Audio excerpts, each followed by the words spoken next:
ज्ञान की प्रकृति को समझने के क्रम में नियम और नियम की प्रकृति को समझना बहुत जरूरी है, उसकी विशेषता को समझना बहुत जरूरी है। तो हम लोग ल के बारे में पहले से भी जानते हैं, बहुत सारा न्यूटन की गति का नियम, गुरुत्वाकर्षण का नियम, Pascal law, Boyle's law, Charles law, and so many laws are there, so we understand. प्रकृति का अपना नियम है। So nature contains regularities. Nature, प्रकृति में जो घटनाएं घटती हैं दिन रात, उनके घटने का अपना एक घटनाक्रम है। दिन रात कितने दिन बाद, कितने घंटे बाद, सुबह शाम दोपहरी। We study these regularities to predict and control over events related to regularities. और जो घटनाएं प्रकृति में एक काल क्रम के बाद होती है, उन घटनाओं की मदद से हम लोग नियम बनाते हैं। By observing and experimenting we create law. मतलब हमें यदि नियम बनाना है तो हम लोग क्या करते हैं, प्रकृति की घटनाओं को ऑब्जर्व करते हैं, उस पे आधारित एक्सपेरिमेंट करते हैं और उसकी मदद से हम नियम बनाते हैं, जैसा कि आप देख सकते हैं। और अभी हमने एग्जाम्पल दिया भी, laws of motion of Newton,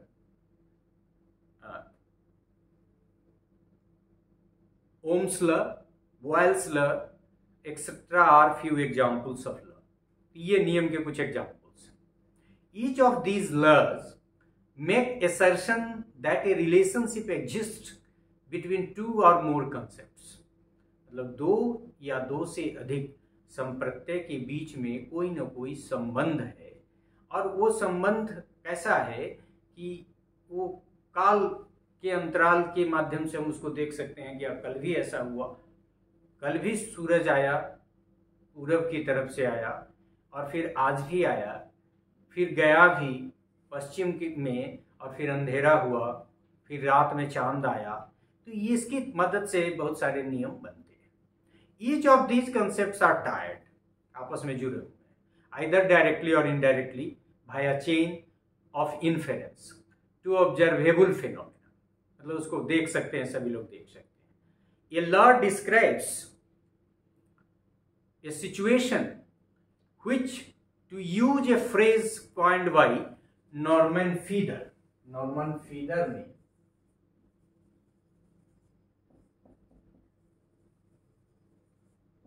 coin किया एक प्रोवर्ब को, might conceivably have been otherwise. तो ये नॉर्मन फीडर ने लॉ को समझने के लिए ये might conceivably have been otherwise का एक प्रोवर्ब दिया, जिससे नेचर की प्रकृति को, लॉ की प्रकृति को समझा जा सकता है। Objects fall with increasing velocity, gas pressure is inversely proportional to volume, etcetera are some examples of law. यहाँ भी एग्जाम्पल लॉ का, और हमने कहा कि पास्कल का नियम है, या फिर आप सभी जानते हैं कि पानी वाटर 6 इट्स ओन लेवल, ये सब लॉ है। या फिर साइफन की विधि से पानी आप ऊपर चढ़ाते हैं, ये किसी न किसी लॉ का हिस्सा है। These are clear general statements about events of nature, make truth claims which may be checked by experiment. मतलब ये तो ऑब्जर्वेशन के थ्रू या एक्सपेरिमेंट के थ्रू हम नेचर में होने वाली घटनाओं और उनकी विशेषताओं का अध्ययन करते हैं, तब जब वो एक जैसी ही रोज घटती है। Laws of nature are descriptive, जिसको डिस्क्राइब किया जा सकता है। They describe the way nature works. As for example, Kepler's law of planetary motion describes how planets actually do move. ये सभी आप जानते हैं, और जो लोग जो फिजिक्स के और मैथमेटिक्स के स्टूडेंट हैं, जिन्होंने एस्ट्रोफिजिक्स या एस्ट्रोडायनामिक्स पढ़ा है, वो सभी जानते हैं कि सेलेसियल बॉडी की कैसे स्टडी होती है, और उससे संबंधित कई नियम है। Laws describe uniformities in nature. Uniform law बनेगा ही नहीं यदि यूनिफॉर्मिटी नहीं है। आज कुछ हुआ, कल कुछ हुआ, परसों कुछ हुआ नहीं, तीनों दिन यदि एक जैसा हुआ, तो uniformity is one of the basic criteria for framing a laws. So laws describe uniformity in nature, और उसी का डिस्क्रिप्शन ही लॉ है। नेचर में जो रेगुलरिटीज है वो यूनिफॉर्मिटी है, उसी का डिस्क्रिप्शन लॉज है। Laws of nature are a smaller class of proposition than empirical statements in general. मतलब ये जो स्मॉलर क्लास है लॉ नेचर का, तुलना में एम्पिरिकल स्टेटमेंट्स का, जहां आंकड़ों की मदद से हम तथ्यों को देख सकते हैं, तो एम्पिरिकल स्टेटमेंट का हिस्सा बड़ा है, उसकी तुलना में लॉज ऑफ नेचर का हिस्सा छोटा है। Any statement which truth can be tested by observation on the world is an empirical proposition. तो ये हमने कहा भी कि एम्पिरिकल प्रोपोजिशन का मतलब क्या हुआ, उस truth can be tested by observation, मतलब डाटा देख सकते हैं, डाटा गैदरिंग के थ्रू या फिर एक्सपेरिमेंट ऑब्जर्वेशन के through. Laws of nature are the very basis of the empirical sciences. These are prescriptive law, मतलब प्रिस्क्राइब भी करता है कि क्या होगा, ऐसा हुआ है तो वैसा हो जाएगा, यदि वैसा हो गया है तो आगे ऐसा होगा। So it is prospective in nature, though we have already discussed in the earlier part of this laws that it is descriptive as well. So we can conclude that the laws of nature is descriptive and it is prescriptive as well. There are prescriptive laws beside descriptive laws. So in this way we have tried to understand law. अब बहुत सारे law के बारे में हमने देखा, law बनता क्या है। तो जब नेचर की घटनाओं में एक तरह की समानता होती है, प्रतिदिन वैसा ही घटता है, उन घटनाओं को ध्यान में रखते हुए हम या वैज्ञानिक, मनोवैज्ञानिक, साइंटिस्ट या फिर इंटेलेक्ट नियम बनाता है। There are some characteristics of nature of law as it must be true, universal, empirical proposition।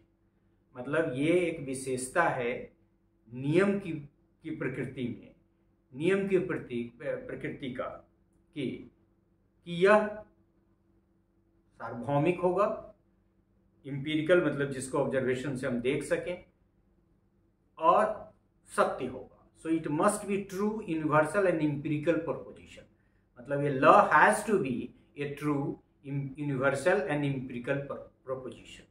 These universal propositions are hypothetical in form. Hypothesis के बारे में आप सभी जानते हैं, ये हंच है, अनुमान है, और उसके लिए हमारे ज्ञान का आधार हमारे पास होना जरूरी है, और उसी की मदद से हम हाइपोथेसाइज करते हैं, फिर डाटा कलेक्शन की मदद से उसको टेस्ट करते हैं और फिर नियम बनाते हैं। A law of nature is open ended, तो क्लोज नहीं। एक बार बन गया तो ऐसा नहीं है कि वो that's final, it's close ended. और आप सभी जानते हैं कि वेरिफिएबिलिटी एक कैरेक्टरिस्टिक्स है लॉज की। It has an infinite range both in time and space. Range इसका इनफाइनाइट है, टाइम के सापेक्ष में भी और स्पेस के सापेक्ष में भी। ये बदल सकता है, यदि कल सही था तो आज भी सही होगा, या फिर उसमें इंप्रूवमेंट होगा, लॉ चेंज होगा। It is an open class with no structures of time and space, मतलब इट गोज इन कंटिन्यूटी। और यदि वेरिफिएबिलिटी उसका नहीं संभव है तो फिर उसको रेक्टिफाई करना होता है। A law of nature should have some indirect evidence for it. Direct के साथ साथ कुछ इनडायरेक्ट एविडेंस भी उसके होंगे, जैसे प्रेडिक्शन वगैरह भी है, तो ये सब भी कह सकते हैं कि इनडायरेक्ट ही जैसा है, या 50% prediction, 75% prediction and like that. Universal proposition whose degree of generality is greater are more likely to pass as laws। मतलब यूनिवर्सल प्रोपोजिशन कुछ डिग्री ऑफ जनरलिटी, मतलब जनरलाइज कर सकते हैं, कितना तक कर सकते हैं, अभी हम वही 75%, 60% कर सकते हैं। अच्छा, 90% केस में ऐसा होता है, then more likely to pass as a law. ठीक है, इसका लॉ है, एक्सेप्शन इसका बहुत कम है, इसलिए ये नियम हो सकता है, इसको नियम की तरह नियम की संज्ञा दी जा सकती है, इसको नियम की कैटेगरी में रखा जा सकता है। So in this part we understood laws and through laws as nature of knowledge we have understood, मतलब हमने नियम के सापेक्ष में ज्ञान की प्रकृति को समझा। मतलब नियम अपने आप में ज्ञान की एक प्रकृति है, क्योंकि नियम बनाने की इजाजत, नियम बनाने का तरीका ज्ञान अर्जन में शामिल है। So this is all about this part. Thank you.